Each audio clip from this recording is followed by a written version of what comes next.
आज के लेक्चर में हम लोग क्लास 12 का सेकेंड पार्ट स्टार्ट कर रहे हैं। Class 12 second part, that means अभी हम लोग का कौन सा सेक्शन चल रहा है, कौन सा पार्ट, कौन सी यूनिट चल रही है मैथमेटिक्स में? सेकेंड मतलब कैलकुलस चल रहा है। कैलकुलस को हमने दो पार्ट में डिवाइड करके पढ़ना है। फर्स्ट पार्ट हम लोग पढ़ चुके हैं जिसको हमने डिफरेंशियल कैलकुलस के नाम से जाना है और उसको पढ़ा है। इसमें दो तरह के चैप्टर्स हमने पढ़े हैं। एक तो पहले differentiation, derivative, continuity and differentiability. इसके पहले सेक्शन में हमने कंटिन्यूअस फंक्शन को चेक करना या पॉइंट ऑफ डिसकंटिन्यूटी या कंटिन्यूटी फाइंड आउट करना, ये सीखा। उसके बाद डिफरेंशिएशन सीखा। डिफरेंशिएशन क्या था? देखिए, डिफरेंशिएशन पे हम बार बार बेसिकली क्यों जा रहे हैं, क्योंकि ये चैप्टर टोटली डिपेंड है डिफरेंशिएशन पे। अगर आपको डिफरेंशिएशन नहीं आता तो इंटीग्रेशन कभी नहीं आएगा।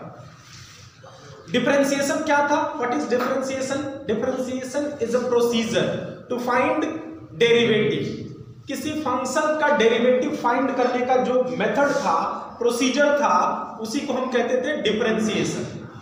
अब उसमें डिफरेंट टाइप के डिफरेंशिएशन हमने पढ़ा। For parametric equation, for second order derivative, first order derivative, कई तरह के डेरिवेटिव हमने पढ़े। उसमें डिफरेंशिएशन का पोर्शन जब फिनिश हुआ तो हमने एप्लीकेशन ऑफ डेरिवेटिव पढ़ा, यानी डेरिवेटिव का यूज क्या है। कोई भी चैप्टर हम पढ़ते हैं तो उसका हमारे डेली लाइफ से कोई ना कोई यूज होना चाहिए। डेली लाइफ में कोई ना कोई उसका यूज होना जरूरी है, क्योंकि हम सब मानव हैं और मानव क्यों पढ़ता है? अपनी लाइफ स्टाइल को बेहतर करने के लिए। हम अपने स्टैंडर्ड ऑफ लाइफ को बेहतर करना चाहते हैं, तो मैथमेटिक्स को यूज करके अपने डेली लाइफ में हम अपने डेली लाइफ को और स्टैंडर्ड उसका बढ़ाना चाहते हैं। इसके लिए हमने एप्लीकेशन ऑफ डेरिवेटिव पढ़ा। वहां बहुत डिफरेंट टाइप के रेट ऑफ चेंज को हमने डेरिवेटिव के हेल्प से निकाला, जिसमें हम लोगों ने कई तरह का रेट ऑफ चेंज देखा। मैक्सिमा, मिनिमा देखा, इंक्रीजिंग, डिक्रीजिंग देखा, टेंजेंट एंड नॉर्मल में इसका यूज किया। अब उसके बाद सेकेंड पार्ट जो हमारा है वो इंटीग्रल कैलकुलस कहलाता है। डिफरेंशियल कैलकुलस में दो चैप्टर थे, अब इंटीग्रल कैलकुलस है। इसमें हम लोग इंटीग्रेशन पढ़ेंगे। तो इंटीग्रेशन को अभी बेसिक फॉर्म में जानेंगे कि इंटीग्रेशन है क्या और इसको कैसे पढ़ना है।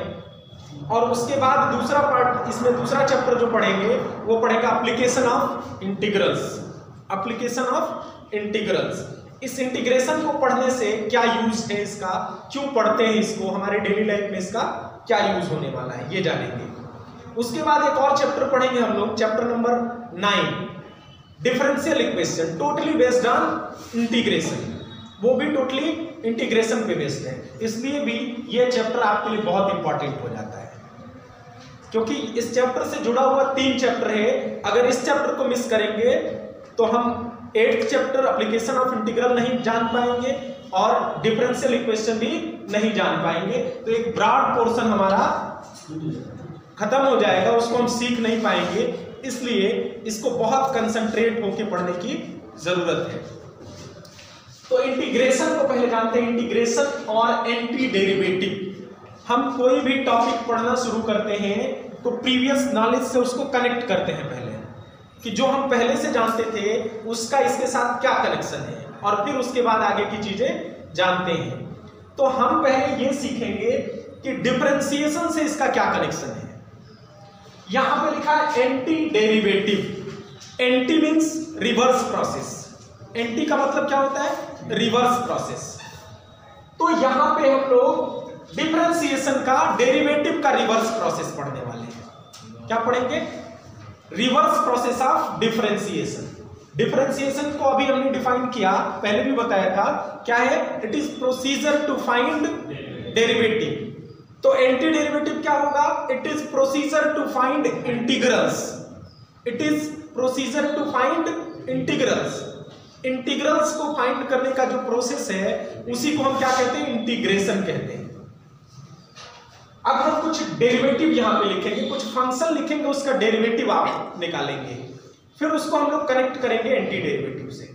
देखिए, ये एंटी डेरिवेटिव हम बार बार कह रहे हैं, ये क्या है? रिवर्स प्रोसेस है डिफरेंशिएशन का। तो किसी भी काम का जो सीधा प्रोसेस होता है वो बड़ा आसान लगता है, लेकिन उल्टा प्रोसेस थोड़ा सा कठिन होता है। डिफरेंशिएशन का मतलब और भी जान जाइए। डिफरेंशिएशन मतलब होता है किसी चीज को तोड़ना, छोटे छोटे पार्ट में डिवाइड करना। डिफरेंशिएशन हमेशा फंक्शन को छोटा करता चला जाता है, और इंटीग्रेशन उसका रिवर्स है, तो क्या होगा, बड़ा करता जाएगा। जैसे ये चाक है, हमने तोड़ दिया, डिफरेंशिएशन हो गया। अब इसको हमको जोड़ना है, तो जोड़ना कठिन है ना, तो इंटीग्रेशन डेफिनेटली डिफरेंशिएशन से थोड़ा कठिन होगा। ठीक है, जोड़ तो सकते हैं, पर इसमें इसको इस तरह से जोड़ना है कि पता ना चले। जोड़ने के तो कई तरीके हैं, सही तरीके से जोड़ना है, तो वो इंटीग्रेशन कहलाएगा या एंटी डेरिवेटिव। तो अब हम कुछ एग्जांपल्स लेते हैं, जैसे डेरिवेटिव ऑफ एक्स स्क्वायर। आपसे पूछे डेरिवेटिव ऑफ एक्स स्क्वायर क्या होगा, तो मुझे लगता है सबको पता होगा, सबसे सिंपल डेरिवेटिव है। क्या होगा नदीम, बताओ। Derivative of x square 2x, very good. And derivative of x square plus 10 अगर पूछे तो इसको क्या होगा, 2x। Derivative of x square minus 17 Rahul, 2x।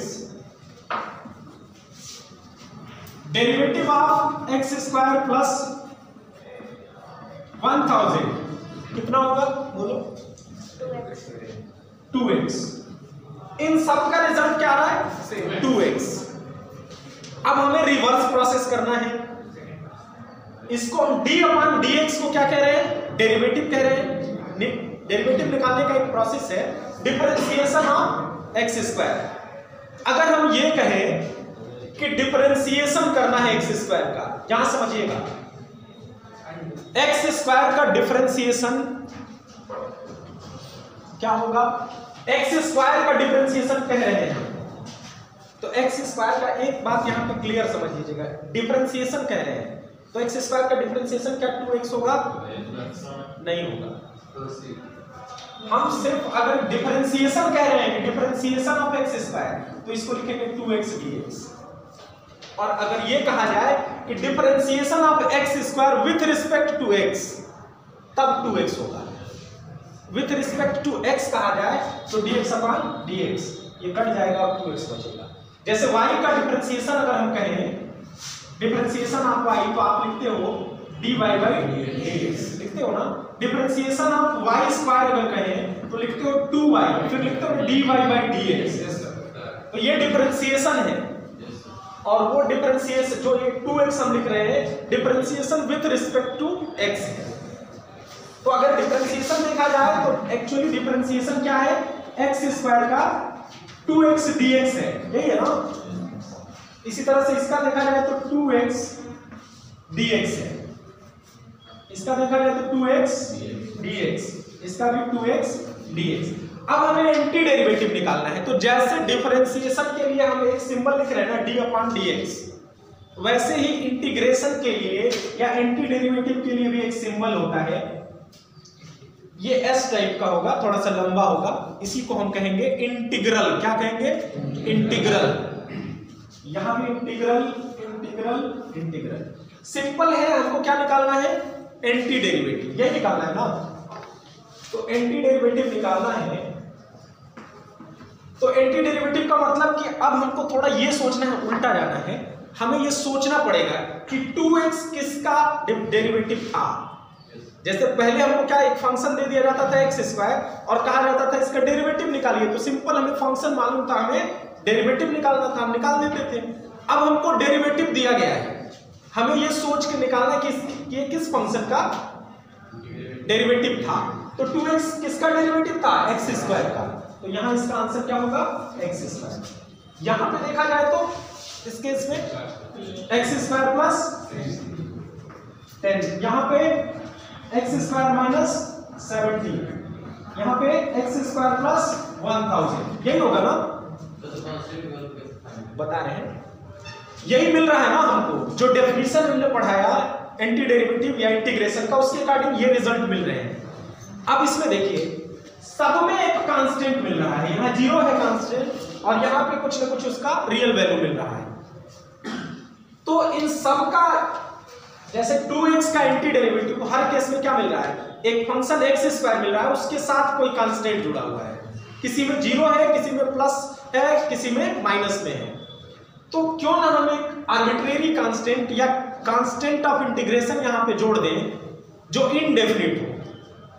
ये देखो ये अनिश्चित है ना, इनडेफिनिट है, किसी में निश्चित नहीं है कि यही कांस्टेंट जुड़ेगा, सब में अलग अलग है, सब में अलग अलग है, इसीलिए इसको इनडेफिनिट इंटीग्रल कहा जाता है। इंटीग्रल में भी दो पार्ट पढ़ना है, एक डेफिनिट इंटीग्रल्स और दूसरा इनडेफिनिट इंटीग्रल्स। तो पहले हम इनडेफिनिट इंटीग्रल पढ़ेंगे, उसके बाद डेफिनिट इंटीग्रल में जाएंगे। डेफिनिट इंटीग्रल का अपना एक ब्रॉड रेंज है, वो एक एरिया को डिनोट करता है, वो जब पढ़ेंगे तो समझेंगे उसको। अभी इनडेफिनिट इंटीग्रल, तो इसी वजह से इसको इनडेफिनिट इंटीग्रल कहा जाता है, क्योंकि इसके कांस्टेंट क्या है, इनडेफिनिट है। तो हम इन कांस्टेंट्स की जगह हटा के केवल एक कांस्टेंट जोड़ेंगे और जिसको हम कहेंगे कांस्टेंट ऑफ इंटीग्रेशन, यहां पे सी लिख लेंगे या के भी लिख सकते हैं हम, ठीक है। इसको कहेंगे कांस्टेंट ऑफ इंटीग्रेशन। सी क्या है, कांस्टेंट ऑफ इंटीग्रेशन। अब इसमें हम वैल्यू समझ लेते हैं, मतलब समझ लेते हैं, किस सिंबल का क्या मतलब है, किसको क्या कहेंगे। जैसे दो नंबर का डिवीजन करना हो, अगर हम कहें कि 204 को 3 से डिवाइड करिए, तो ये दो नंबर हमने लिखा है, तो इन दोनों का कुछ अलग अलग नाम है। इसको हम क्या बोलते हैं, डिवाइडेड बोलते हैं, इसको डिवाइजर बोलते हैं। जब डिवाइड करने के लिए टेबल पढ़ेंगे तो यहाँ जो मिलेगा वो उसको जो हम क्वोशिएंट बोलेंगे, और लास्ट में अगर कुछ रिमाइंडर मिलेगा तो उसको रिमाइंडर बोलेंगे, ऐसा नाम होता है ना। तो ऐसे ही जो सिंबल में यहाँ लिखा है उसका भी कुछ नाम होगा। जैसे इसमें था, ये क्या है, ये है derivative, differentiation, sign of differentiation है विथ रिस्पेक्ट टू एक्स। नीचे जो भी लिखा है उसके रिस्पेक्ट में हो रहा है। ये क्या है, फंक्शन कहा जाता है, ये फंक्शन है, और ये क्या है, डेरिवेटिव है। ये हमने डिफरेंशिएशन में देखा था। अब इंटीग्रेशन में जो सिंबल बना है उसकी मीनिंग समझ लेते हैं।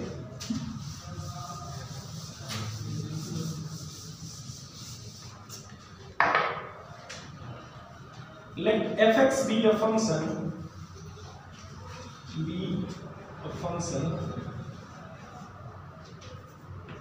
such that derivative of fx, capital fx is small fx। हमने सपोज किया कि ये fx डेरिवेटिव है किसका, कैपिटल fx का। Then fx dx is equal to कितना होगा, कैपिटल fx प्लस c। हमें डेरिवेटिव गिवन था, हमें निकालना था एक्चुअल फंक्शन, किस फंक्शन का डेरिवेटिव है। तो हमने लिखा fx प्लस आर्बिट्रेरी कांस्टेंट या कांस्टेंट ऑफ इंटीग्रेशन, ये सब में सेम होगा सी, ठीक है। इस सिंबल को हम क्या कहेंगे, इंटीग्रल। क्या कहेंगे, इंटीग्रल। इस फंक्शन को क्या कहेंगे, इंटीग्रेंड। क्या कहेंगे इसको, इंटीग्रेंड। इसी का इंटीग्रेशन होना है। और इस dx को या x को क्या कहेंगे, variable with respect to, variable जिसके रिस्पेक्ट में इंटीग्रेशन होने जा रहा है। और इस पूरे प्रोसेस को क्या कहेंगे, इंटीग्रेशन। आई बात समझ में। तो यही हमारा इंटीग्रेशन है। इंटीग्रेशन समझ में आ गया, एंटी डेरिवेटिव होता है इंटीग्रेशन। अब कुछ फंक्शन से रिलेटेड हम लोग कुछ फार्मूलाज यहाँ पे निकालेंगे, डेराइव करेंगे डेफिनेशन से।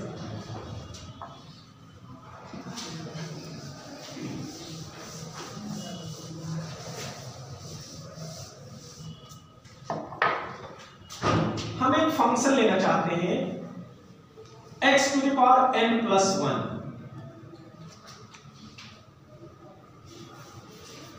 x to the power n+1 हमने यहां पे लिखा है। हमें निकालना है एक्चुअली क्या, x to the power n+1 n का इंटीग्रल निकालना है। हम चाहते हैं निकालना x to the power n dx का इंटीग्रल क्या होगा। तो इसके लिए हमने यहाँ पे x to the power n+1 लिखा। x to the power n+1 क्यों लिखा, क्योंकि हमें ये पता है कि इंटीग्रेशन किसका आया होगा, किसका derivative x to the power n रहा होगा, हमें ये पता है, अगर डिफरेंशिएशन हमने पढ़ा है तो डेरिवेटिव, कि डेरिवेटिव हमेशा क्या करता है, पावर को डिक्रीज करता है। किसी वेरिएबल के पावर को डेरिवेटिव क्या करता है, डिफरेंशिएशन डिक्रीज कर देता है। तो अगर यहाँ x to the power n है तो ये किसका डेरिवेटिव रहा होगा, इसका जो फंक्शन रहा होगा इससे रिलेटेड, जिसका ये डेरिवेटिव है, इससे डेफिनेटली एक ज्यादा रहा होगा। अब यहाँ देखिए प्रेजेंस ऑफ माइंड हमारा कितना काम करता है, हमारा कॉमन सेंस भी यूज करना है हमको, क्योंकि हमने कहा ना रिवर्स प्रोसेस थोड़ा सा क्या होगा, टफ होगा, डिफिकल्ट होगा। तोड़ना आसान है, जोड़ना कठिन है। हमको ये आंसर दिया गया है कि एक डेरिवेटिव की वैल्यू कितनी है, x to the power n, उसका फंक्शन उससे रिलेटेड कौन सा रहा होगा। हमें डिफरेंशिएशन के बारे में इतना मालूम है कि डिफरेंशिएशन फंक्शन के पावर को डिक्रीज करता है। तो यहाँ x to the power n है तो ये x to the power n plus 1 का ही डेरिवेटिव रहा होगा ना, एक पावर ज्यादा रहा होगा। तो आइए x to the power n को डिफरेंशिएट करके देखते हैं कितना आता है। Differentiation of x to the power n plus 1 कितना आएगा, n plus 1 x to the power n, यही आएगा ना। nx to the power n minus 1 होता है डिफरेंशिएशन, तो यहाँ n plus 1 x to the power n आ गया। तो हमें सिर्फ किससे मतलब है, हमको बस इतने ही फंक्शन की वैल्यू निकालनी है कि ये किसका डेरिवेटिव है। ये अब इसमें एक्स्ट्रा आ रहा है तो इसको क्या करेंगे, लेफ्ट साइड में ले जाएंगे, या दोनों साइड इससे डिवाइड कर देंगे कि ये कैंसिल हो जाए। तो जब दोनों साइड डिवाइड करेंगे तो हमें क्या मिलेगा, x to the power n plus 1 upon n plus 1 equal to x to the power n, यही मिलेगा ना। अब यहाँ पे कोई कांस्टेंट भी अगर जुड़ा हो तो भी तो यही वैल्यू मिलेगी ना, कांस्टेंट का 0 होता है। तो हम ये कह सकते हैं इसका डेरिवेटिव क्या है, ये है, और प्लस c हमको जोड़ना है। ध्यान रखिएगा प्लस c, इंडेफिनिट इंटीग्रल में अगर आप कांस्टेंट ऑफ इंटीग्रेशन नहीं जोड़ते हैं मार्क्स कटेंगे आपके, वो जरूरी है, भूलना नहीं है उसको। तो क्या लिखेंगे इसका, x to the power n plus 1 upon n plus 1 plus c। आई बात समझ में।